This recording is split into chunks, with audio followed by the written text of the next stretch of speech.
The question is no longer whether talks would work, it became whether the US still has the ability or willingness to force outcomes when the other side has already decided it can live with saying no. The US had already sent major naval forces into the region, and that deployment is supposed to make refusal feel dangerous. Ships are meant to signal that consequences are ready and waiting and very, very close. But that only works if something actually happens after the refusal. And nothing did. There's no strike, there's been no escalation. Instead, the ships have been repositioned further away, and the language has shifted towards deterrence and stability instead. The threat remains on paper, but the goals behind it have quietly been reduced.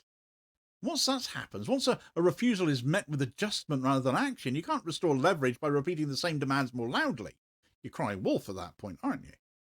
The moment's gone, the moment's passed, the leverage has been relinquished.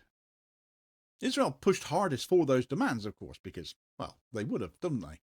That part is not in dispute either. Israeli officials have publicly pushed these demands. Israeli media have amplified them. Israeli leaders have tied their, or what's left of their credibility to these claims as well. And that matters because Israel has also openly said it could not withstand a major Iranian retaliation all at the same time.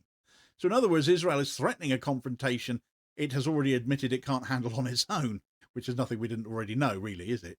But that means it's also relying on the United States to absorb the consequences if things escalate.